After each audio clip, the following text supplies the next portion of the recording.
Hello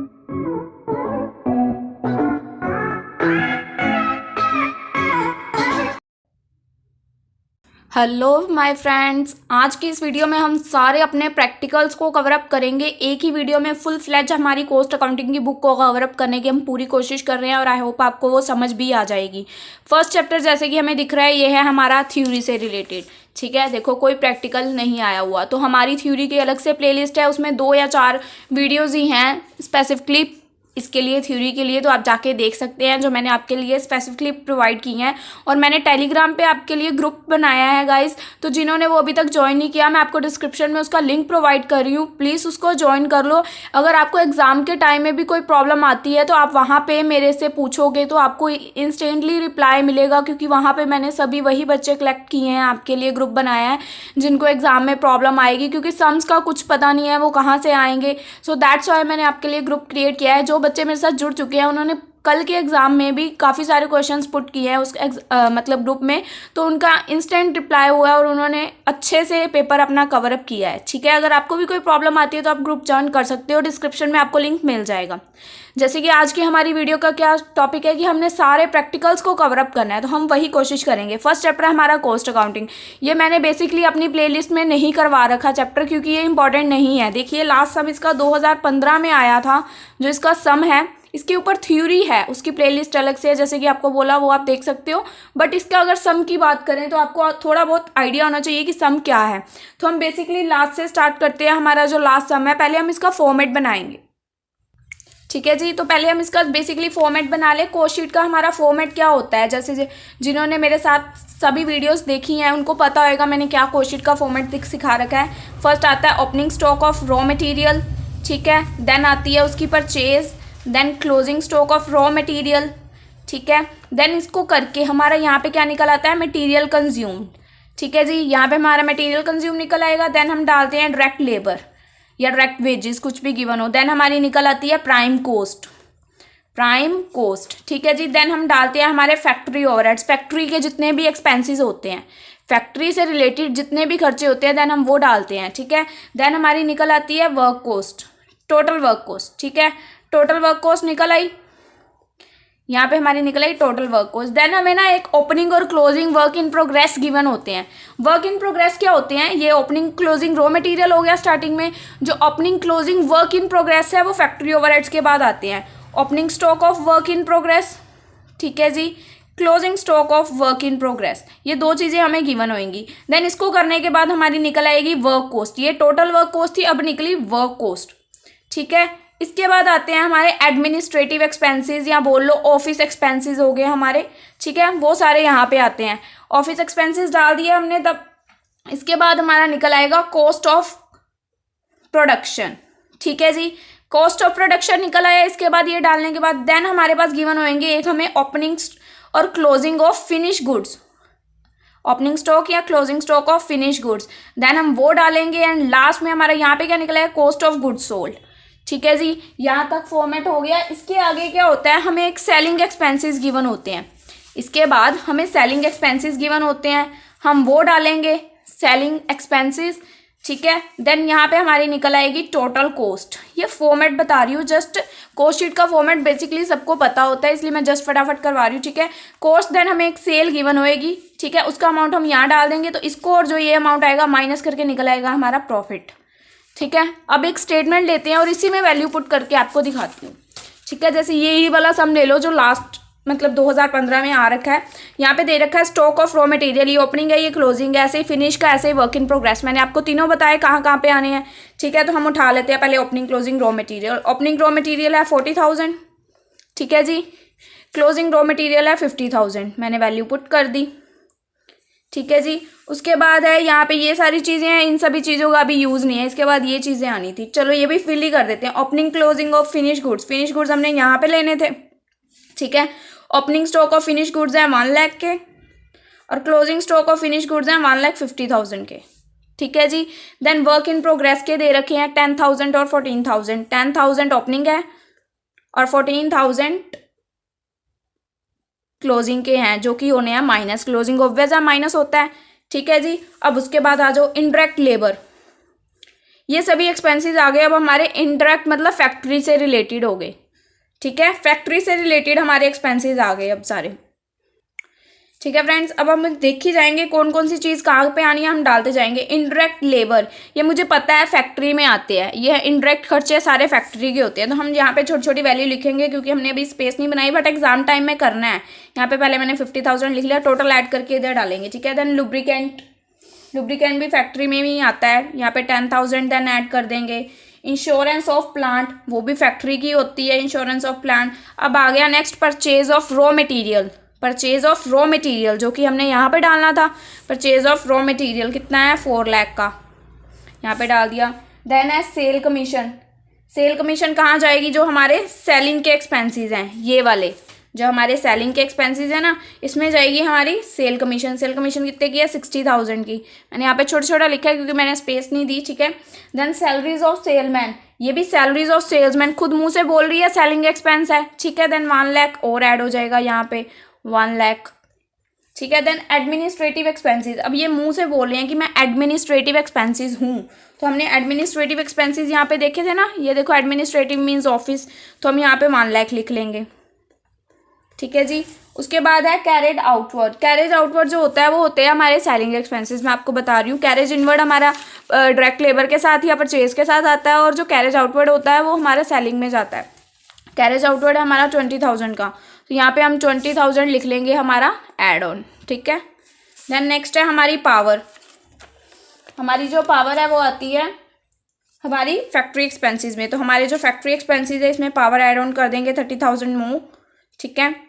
then हमारे direct labour, ये अब आ गई डायरेक्ट लेबर, हमने यहाँ पे लिखी थी ना डायरेक्ट लेबर, तो ये वैल्यू यहाँ पे डाल देंगे 3 लाख की, ठीक है जी। ये जिनको फॉर्मेट आता है वो तो इजीली कर लेंगे क्योंकि उनको पता है कौन सी चीज़ कहाँ पे आनी है, ठीक है। Then depth of machinery, machinery की डेप्थ, अब फैक्ट्री में मशीनरी होती है, डेप्थ तभी लगती है ना, तो फिर मशीनरी की डेप्थ भी इसी में जाएगी 50,000। देन फैक्ट्री का रेंट, फैक्ट्री से रिलेटेड खर्चा है, फैक्ट्री का रेंट फैक्ट्री में ही जाएगा, ठीक है। उसके बाद है tax on factory building, factory की बिल्डिंग पे टैक्स लग रहा है, ऑब्वियस है, ये भी फैक्ट्री में जाएगा 11,000, ठीक है जी। अब लास्ट गिवन है हमें सेल, सेल है 12 लाख, ठीक है, हम यहाँ पे डाल देंगे 12 लाख की सेल। अब हम करेंगे हमारी कैलकुलेशंस, ठीक है जी। अब हमने कुछ नहीं करना, सिर्फ जस्ट कैलकुलेशंस करनी। पहले मैं ये सारे अमाउंट्स का आपके सामने टोटल अप कर रही हूँ, ठीक है।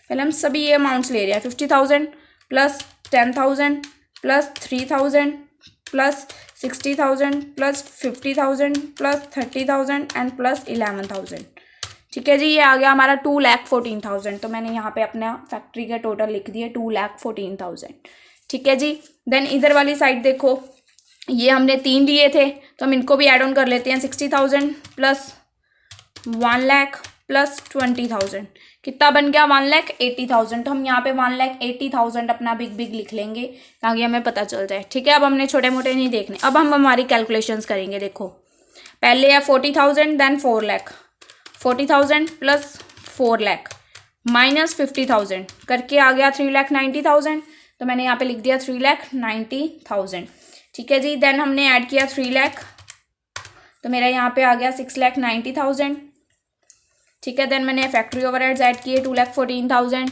तो मेरा आ गया 9,04,000, ठीक है। देन मैंने ये 10,000 ऐड किए और 14,000 माइनस किए, ठीक है जी, मेरा आ गया पूरा 9 लाख। देन मैंने एडमिनिस्ट्रेटिव ऐड किए, मतलब 1 लाख, तो 10 लाख हो गए पूरे, ठीक है। देन अगेन मैंने ये ओपनिंग और क्लोजिंग माइनस किया, प्लस 1 लाख एंड माइनस 1,50,000, तो आ गया हमारा 9,50,000 आ गया हमारा कॉस्ट ऑफ गुड्स सोल्ड, ठीक है जी। ये आ गया कॉस्ट ऑफ गुड्स सोल्ड आ गया 9,50,000, ठीक है। अब इसमें ऐड करना है 1,80,000, तो कर दिया हमने, हमारा आ गया 11300 और 00, ठीक है जी। ये आ गई हमारी वैल्यू, ये हमें सेल गिवन है, माइनस करेंगे हम, देखेंगे हमारा आंसर कितना आया। हमारा आ गया 70,000 आंसर, जो कि है हमारा प्रॉफिट, मैं आपको दिखाना चाहूँगी। ये लास्ट वाला जो हमारा आंसर है 70,000, ये सभी आंसर्स दे रखे हैं। देखो जैसे पहला हमारा आया मटेरियल 3,90,000, ठीक है, सेकंड 6,90,000। तो मतलब कि गलत ना हो, पेपर में हमें आंसर्स नहीं गिवन होंगे, ठीक है। लास्ट हमारा जो बेसिकली देखना है 70,000, वो बिल्कुल सही है, ठीक है। अब इसमें मैं आपको एक चीज़ और दिखाना चाहूँगी। ये तो सिंपल कोशिश होगी जो एग्जाम में आई हुई है। एक ये वाली कोशिश है, इसमें क्या है मैं आपको जस्ट ऐसे ही समझा रही हूँ, ये मैं करके नहीं दिखाऊंगी। फटाफट से आपको सुनना है मैं क्या बोल रही हूँ और समझ आ जाएगा, ठीक है।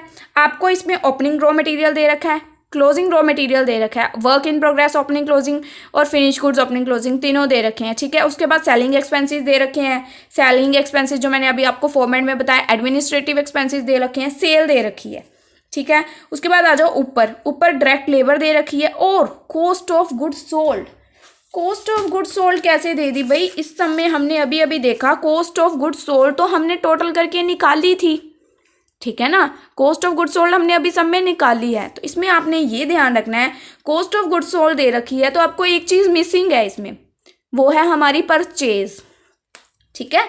यहाँ पे हमारी परचेज थी ना, ये मिसिंग थी यहाँ पे नहीं है कहीं पे भी परचेज, आप ढूंढ सकते हो, ठीक है। तो आपको ये ध्यान रखना है, जब हमें कोई ऐसी वैल्यू गिवन होएगी जो हमने आंसर में निकालनी थी तो कोई ना कोई चीज़ मिसिंग होएगी, ठीक है। तो हम अपनी ओपनिंग डालेंगे, क्लोजिंग डालेंगे, परचेज की जगह छोड़ देंगे ऐसे ही, ठीक है। ऐसे ही वैल्यूज डालते जाएंगे, ये वाली जगह खाली छोड़ते जाएंगे, ठीक है।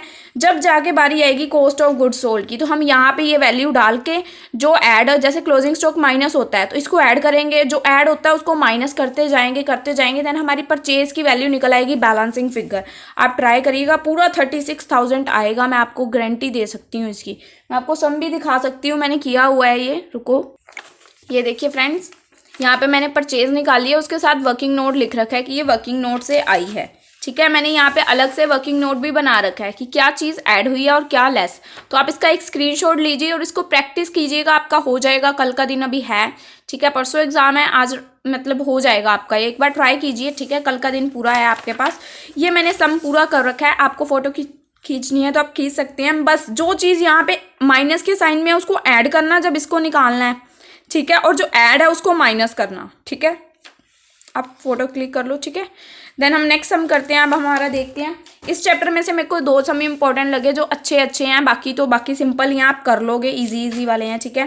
देन नेक्स्ट चैप्टर है हमारा मटेरियल कंट्रोल, इसकी भी थ्योरी है, आप जाके प्लेलिस्ट में देख सकते हैं, मेरी थ्योरी की अलग से प्लेलिस्ट है तो आपको मिल जाएगी, ठीक है। देन नेक्स्ट चैप्टर है हमारा methods of valuing material issues या मटेरियल कंट्रोल, जो कि है हमारा लीफो एंड फीफो। इसको मैंने आपको बहुत अच्छे से एक्सप्लेन कर रखा है कि इसके 4 मेथड्स हैं हमारी बुक में, ठीक है। सिंपल लीफो का मतलब last in first out method, then FIFO first in first out, then simple average, then weighted average, ठीक है। तो हम फटाफट से इसका भी एक सम समझने की कोशिश करते हैं, कोई भी उठा लेते हैं जिसमें चारों मेथड लग जाए हमारे। फटाफट से हमने करना है, कुछ नहीं, मैंने एक ही सम में आपको चारों का मतलब दिखा देना है क्या किया मैंने, ठीक है जी। तो ध्यान से समझिएगा, मैं फॉर्मेट बनाती हूँ, 1 मिनट। फ्रेंड्स जैसे देखिए ये वाला अब सम है, ये मैंने फॉर्मेट बनाया है छोटा सा, ठीक है। फटाफट हम करेंगे और देखेंगे। इसमें हम लीफो और फीफो एक साथ समझेंगे, ठीक है। मैं आपको जस्ट समझाने वाली हूँ क्योंकि आपने पहले भी कर रखे हैं ये, ठीक है। मैं जस्ट 2-3 एंट्रीज ही डालूंगी, पूरा सम भी सॉल्व नहीं करने वाली हूँ। देखिए जैसे कि ये क्या है, 1 जनवरी की एंट्री है, जैसे फर्स्ट, ठीक है। ये दे रखा है हमें ओपनिंग बैलेंस, जिसको हम क्या लिखते हैं, टू बैलेंस ब्रोक डाउन, ठीक है। ये 500 यूनिट्स हैं, 4 रुपये ईच। लास्ट वाले 3 कॉलम्स होते हैं बैलेंस के, ठीक है। 500 यूनिट्स, 4 रुपये ईच, 5 4 जा 22,000, ठीक है। 3 कॉलम्स लास्ट वाले होते हैं टोटल बैलेंस के, ठीक है जी, टोटल बैलेंस। ये वाले 3 होते हैं इशू के और ये होते हैं कोई रिसिप्ट के, ठीक है, 3 फर्स्ट कॉलम्स, ठीक है जी। तो हमने पहले ओपनिंग बैलेंस लिख लिया, उसके बाद है हमने ना इसमें डेट वाइज चलना होता है फर्स्ट ऑफ ऑल, ठीक है। 1 के बाद यहाँ पे 5 और नीचे इशू की डेट है 4 जन पहले आता है या 5 जन, ऑब्वियस है 4 जन पहले आता है, तो हम यहाँ पे एंट्री डालेंगे नेक्स्ट 4 जनवरी की, ठीक है जी। 4 जनवरी की एंट्री, 4 जनवरी को 200 यूनिट्स इशू हो रहे हैं, तो जो इशू करते हैं उसको हम लिखते हैं रेक्विजिशन स्लिप नंबर, ठीक है जी। ये मैं आपको फॉर्मेट समझा रही हूँ, एग्जाम में फॉर्मेट गलत तो सम गलत, ठीक है। ये आ गया हमारा requisition slip number, 200 units issue बोल रहा है वो, मैंने बोला इशू का कॉलम ये है तो इस कॉलम में आ जाएंगे हमारे 200 रुपीज़। लीफो होता या फीफो होता, अमाउंट यही जाना था। अब 4 क्योंकि यहाँ पे वैल्यू एक ही है, ठीक है। 200 को 4 से मल्टीप्लाई किया 800, और इसको इसमें से लेस करना है, इसको इसमें से लेस करना है। 500 में से 200 गए 300, 2000 में से 800 गए तो कितने बचे 1200, ठीक है जी। ये 4 एज इट इज़। पंगा वहाँ पड़ेगा जब ये वाला प्राइस चेंज होएगा, लीफो और फीफो में चेंजेस आएंगे, ये देखना है हमने कैसे। अब देखो नेक्स्ट एंट्री है 5 जनवरी की। जैसे इसमें क्या है, ये रिसिप्ट है, देखो यहाँ पे ऊपर लिख रखा है रिसिप्ट इशू। इशू की एंट्री पे हम लिखते हैं रिक्विजिशन स्लिप नंबर, और रिसिप्ट की एंट्री पे लिखेंगे हम receipt note number, receipt note number, ठीक है जी। अब इसके देखो यूनिट्स 200 यूनिट्स है, ये रिसिप्ट का कॉलम है, ठीक है। 200 यूनिट्स है 4.25 के ईच, ठीक है। पहले हम इसको मल्टीप्लाई करते हैं। 200 मल्टीप्लाई 4.25, ठीक है जी। 850 आया, 850 मैंने यहाँ पे लिख दिया, ठीक है। अब देखो ये रेट जो है, रेट वाला कॉलम है, ठीक है। रेट ये 4.25 है, ये 4 है, दोनों अलग अलग है। अब ये एक दूसरे में एडजस्ट नहीं हो सकते, तो ये वाला रेट तो एज इट इज़ निकल आएगा नीचे। 300, 4 और 1200 ऐड हो जाएगा उसमें, ये वाला 200 एज इट इज़, 4.25 850। जो कोई भी चीज़ इशू होएगी वो इसमें से लेस होती जाएगी, कोई भी चीज़ रिसिप्ट होएगी वो ऐड होती जाएगी। अगर तो रेट सेम होता तो मैंने इसी में ऐड ऑन करके यहाँ पे 500 कर देना था। अब रेट डिफरेंट है तो मैंने इसको अलग से लिखा है, ठीक है जी। अब 5 के बाद आती है 10 की एंट्री, ये लास्ट एंट्री है, इसके बाद सम मैं नहीं करने वाली हूँ, आपको आता है। देखो कैसे, ये आ गया, हमने यहाँ पे लिख लिया रिक्विजिशन, ठीक है, क्योंकि ये हमारा है इशू की एंट्री 400 यूनिट्स। अब मैं आपको इसमें एक बात समझाना चाहूँगी, इसमें हम क्या करते हैं जब हमारा लीफो मेथड होता है, ठीक है। अब हमारे ये दोनों रेट्स अलग अलग है ना, जब हमारा लीफो मेथड होता है तो लीफो की फुल फॉर्म देखो, last in first out, last वाला पहले बाकी फर्स्ट, ठीक है, आउट। तो मतलब अगर लीफो के अकॉर्डिंग देखें तो हमने 200 रुपये 4.25 के हिसाब से देने हैं और बाकी के बचे 204 रुपये के हिसाब से देने हैं। अगर हम लीफो के अकॉर्डिंग देखें तो हमने नीचे से वैल्यूज़ को ख़त्म करते जाना है, और अगर हम फीफो के अकॉर्डिंग देखें तो फर्स्ट इन फर्स्ट आउट, तो फर्स्ट से आना है।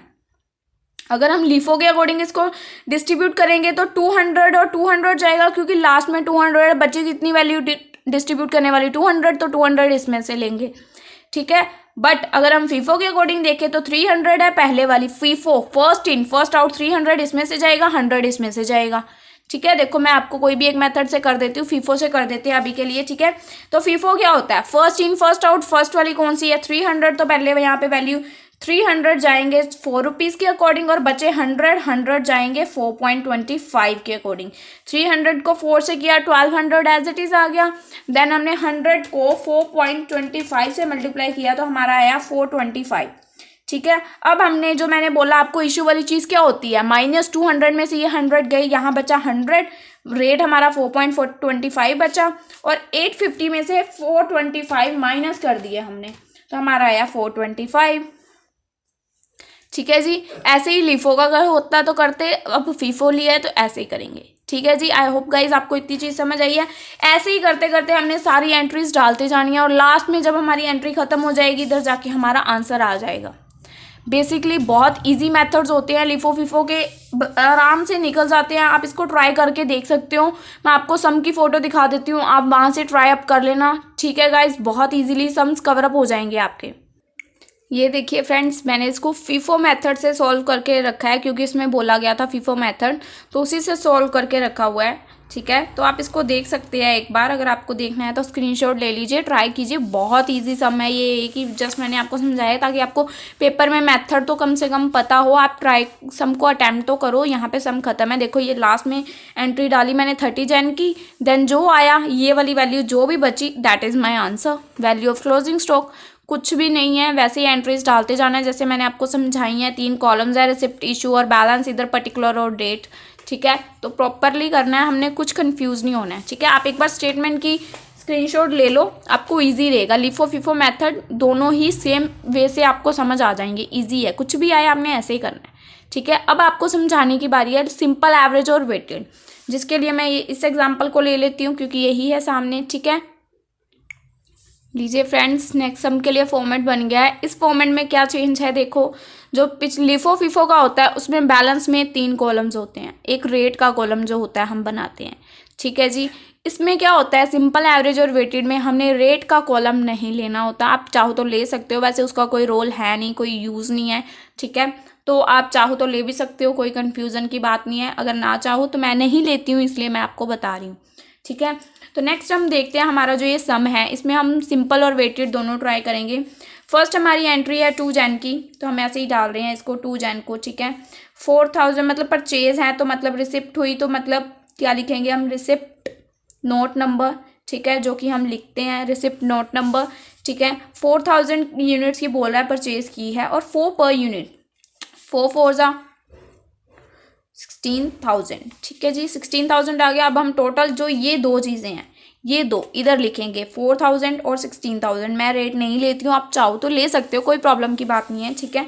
तो नेक्स्ट एंट्री है हमारी 20 जन की, ये भी परचेज की है, तो एज इट इज़ ये आएगा, हमने पेपर में लिखना है, मैं जस्ट लाइन ड्रॉ की है, ठीक है। 500 यूनिट्स है, 5 पर यूनिट है, 500 को 5 से मल्टीप्लाई किया 2500, ठीक है। अब देखो, अब इसमें रेट वाला कॉलम इधर नहीं ले रहे हैं, ठीक है। तो इसमें बेसिकली सिंपल क्या याद रखना है, जो भी चीज़ रिसिप्ट में आए उसको ऐड कर देना है, इशू में आए उसको लेस कर देना है, ठीक है।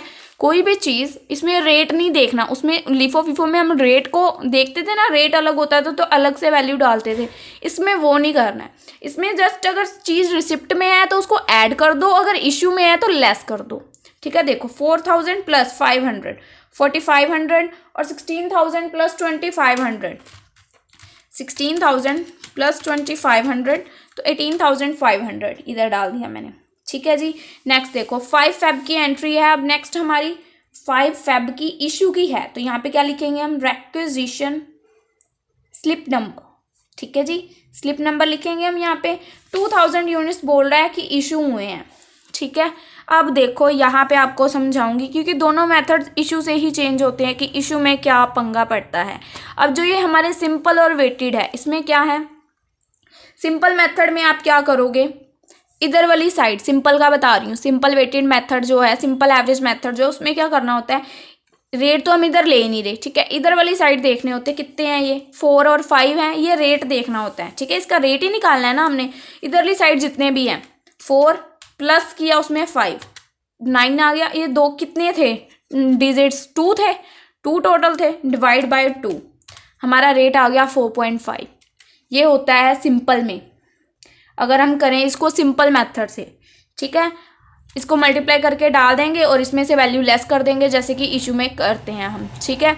बट अगर हमारा होता वेटेड एवरेज मेथड, तो हमने क्या करना था, उसमें वेटेड में बहुत सिंपल सी बात है। सिंपल में इधर देखना होता है ना कि इधर वाली वैल्यूज क्या है, वेटेड में हमें इन दोनों को देखना है, इन दोनों की वैल्यू क्या है। देखो 18,500 डिवाइडेड बाय 4,500 क्या आया, 4.11, तो यहाँ पे रेट ले लेना था 4.11। अगेन माइनस ही होनी थी वैल्यू ये भी जाके, ठीक है। सिंपल से लेना है तो इधरली साइड से आप यूज़ करोगे, सिंपल मेथड लगा रहे हो, और अगर आप वेटेड एवरेज मेथड लगा रहे हो तो आपको इनको डिवाइड करना है बेसिकली।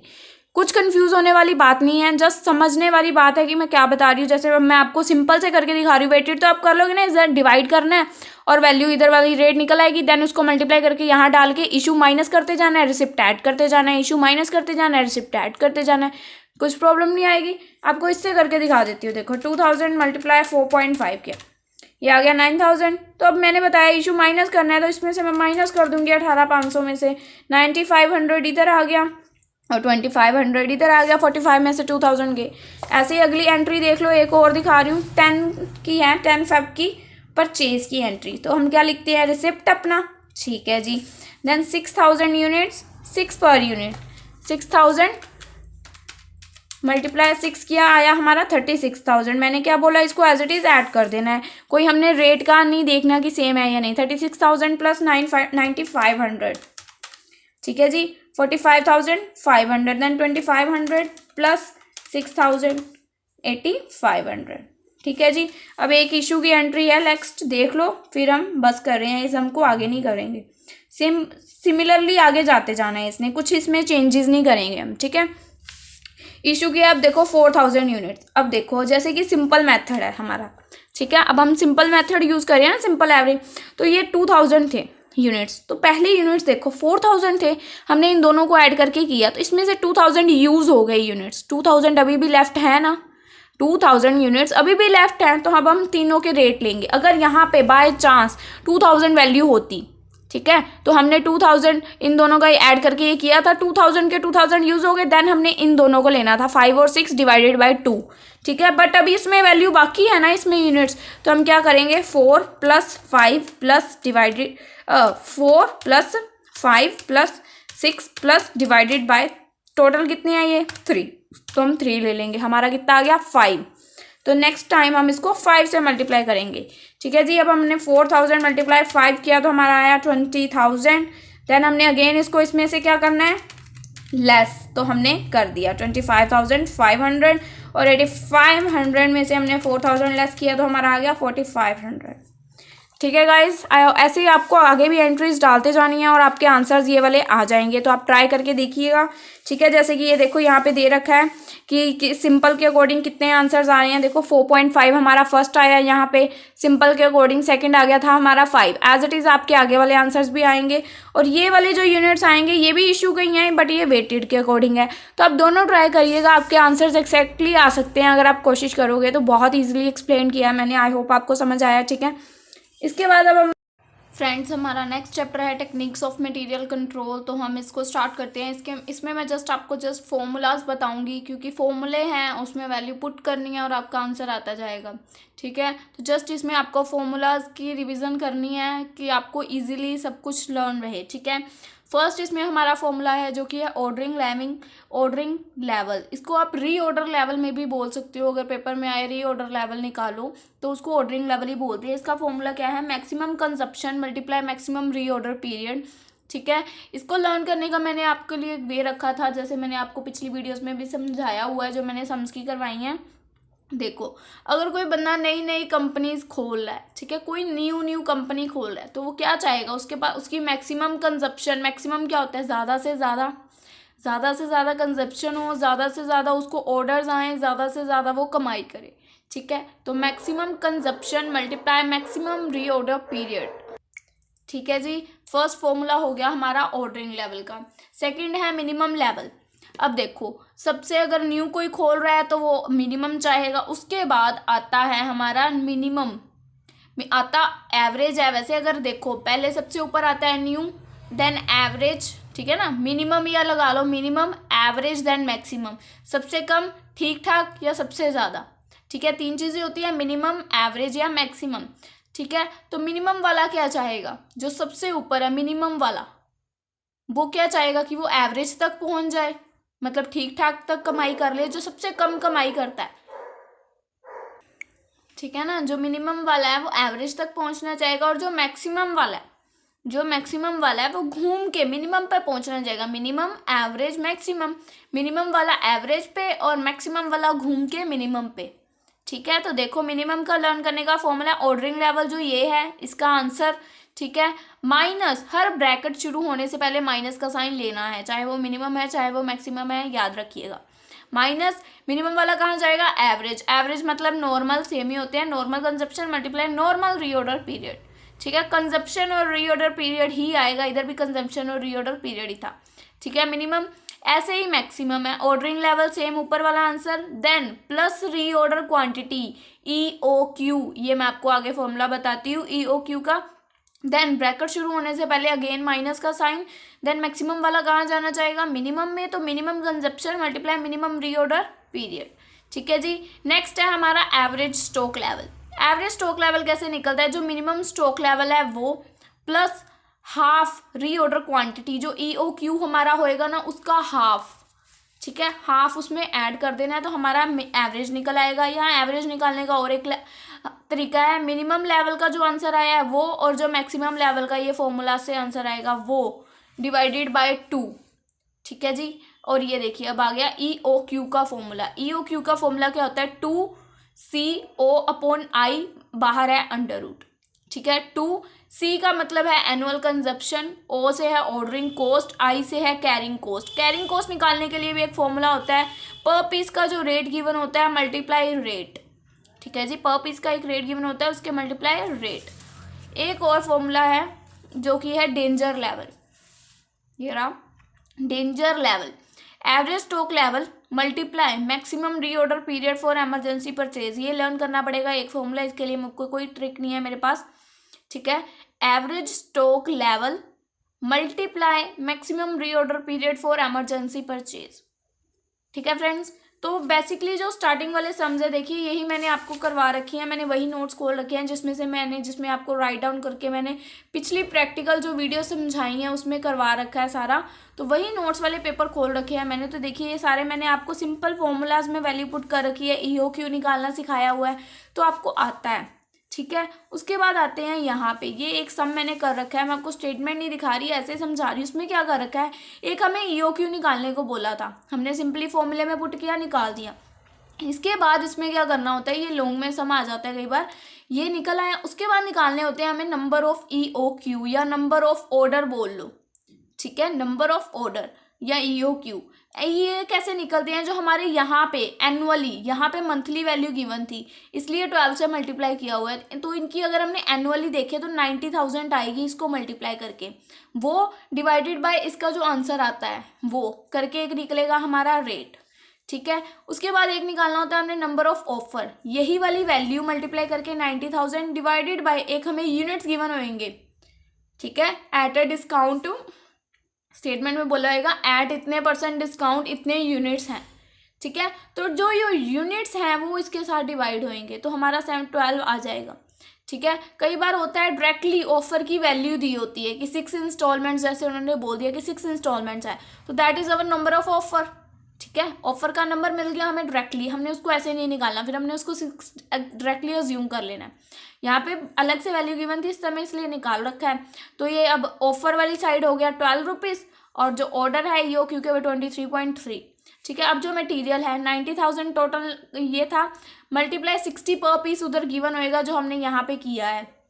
ठीक है, ऑर्डरिंग कॉस्ट या प्राइस पर पीस रेट गिवन होएगा 60, तो उसके साथ मल्टीप्लाई करके इधर डाल दिया। उसके बाद वहाँ पे ये भी स्टेटमेंट में गिवन होएगा डिस्काउंट, क्योंकि ये यूनिट्स गिवन है, मैंने आपको बताया इतने डिस्काउंट पे इतने यूनिट्स बोल रखा होगा, डिस्काउंट गिवन है, इसके ऊपर जो ये है माइनस उतने पॉइंट जो भी लिख रखा है, जैसे 0.5 है परसेंट माइनस कर देना उतना, तो ये वैल्यू आ जाएगी। ठीक है, देन उसके बाद ऑर्डरिंग कॉस्ट 500 गिवन है हमारी, जैसे ऑर्डरिंग कॉस्ट यहाँ पे देखो हमने EOQ में भी डाल रखी है 500, तो वही है 500 मल्टीप्लाई जो हमारी रेट आई है इसके साथ मल्टीप्लाई करके यहाँ पे डाल दिया। देन कैरिंग कॉस्ट का फॉर्मूला क्या होता है, कैरिंग कॉस्ट को निकालने के लिए ये जो हमारा आए हैं दोनों साइड के, ठीक है, लिख लिए, डिवाइडेड बाय जो इनके रेट्स हैं 23.3 और 12 ये लिख लिए, 1/2 आगे दोनों साइड रहेगा, और जो परसेंटेज जो भी गिवन होएगी स्टेटमेंट में 10 है 20 है 25 है जो भी है वो लगा के वैल्यूज निकाल देनी है, इन दोनों का टोटल निकाल लेना है। कर लिया, उसके बाद हमने देखना है जो हमारा ऑर्डर है वो ज़्यादा है या ऑफ़र जितना उन्होंने हमें अमाउंट किया वो ज़्यादा है। अगर तो ऑफ़र कम है, अगर ऑफ़र का अमाउंट कम है जितना टोटल हमारा बिल बनता है उससे, तो हम ऑफ़र ऑब्वियसली एक्सेप्ट कर लेंगे, हमें कम में मिल रहा है तो ऑफ़र किया उन्होंने। बट अगर ऑफ़र का अमाउंट ज़्यादा है तो हम उसको रिजेक्ट कर देंगे, इसमें ऑफ़र का अमाउंट कम है तो इसमें लिख रखा है offer should be accepted because it reduce the amount this. ठीक है जी, ये सिंपल सा था। ठीक है, उसके आगे ये वाला भी सेम ही है सम, देखो इसमें नंबर ऑफ हमें ये गिवन थे ऑफर। ठीक है, देख लेना, सब मैंने आपको करवा रखे हैं, बहुत इजी सम है, सिंपल है, समझने वाली ज़रूरत नहीं है। ये फॉर्मूलाज पुट लगा रखे हैं जो मैंने आपको फॉर्मूलाज भी सिखा रखे हैं, बाकी चैप्टर में और कुछ किया ही नहीं हमने। ठीक है, तो ये चैप्टर के भी हमारे क्लियर हो गए नोट्स। ठीक है, आई होप गाइस आपको ये सब समझ आ रहा है मैंने क्या करवा रही हूँ। ठीक है, उसके बाद हमारा लेबर कॉस्ट हमने किया नहीं हुआ और ना ही करना है। उसके बाद है हमारा रेम्यूनरेशन एंड इंसेंटिव्स। इसमें क्या है, ये है हमारा मेथड्स वाला फॉर्मूला जिसमें मैंने आपको सिखा रखे हैं Halsey method, Rowan plan method, straight piece rate method. ठीक है गाइस, तो इस वीडियो से हम नेक्स्ट वीडियो में कवर अप करते हैं, मतलब इस चैप्टर में से। ठीक है, आई होप आपको वीडियो अच्छी लग रही है और चैप्टर्स की रिवीजन अच्छे से होगी जितने भी मैंने आपको समझाए हैं। आज के लिए आप इतने देखिए, एक दिन कल का है, तब हम कल बाकी के तीनों फटाफट से कर लेंगे। ठीक है, और थ्योरी के लिए गाइस प्लेलिस्ट अलग से बना रखी है, बार बार बोल रही हूँ, वहाँ पे विजिट करो मेरे अकाउंट पे और वहाँ पे आपको प्लेलिस्ट मिलेगी, इसको प्ले करो, आपको अच्छे से समझ आएगा। जहाँ पे मैंने थंबनेल लगा रखे हैं वहीं से बेसिकली मेन वीडियोज़ हैं। आई थिंक लास्ट वाली 2-3 वीडियोज़ हैं जो चैप्टर्स मैंने इंपॉर्टेंट लास्ट में करवाए हैं, तो आप वहीं से बेशक देख लेना अगर आपको अच्छा लगे। स्टार्टिंग वाली अगर आपको नहीं देखनी प्लेलिस्ट वाली तो मत देखना। ठीक है, बट अपना टॉपिक क्लियर करना, क्योंकि पेपर में सम्स कहीं से भी आ सकते हैं, तो थोड़ा सा हमें भी प्रिपेयर रहना है। ठीक है, सम पता नहीं कहाँ से स्टेटमेंट बोल्ड होके आ सकती है, हमें पता ही ना हो सम कहाँ से आया है। ठीक है, बी केयरफुल एंड ध्यान रखना अपना। Bye bye.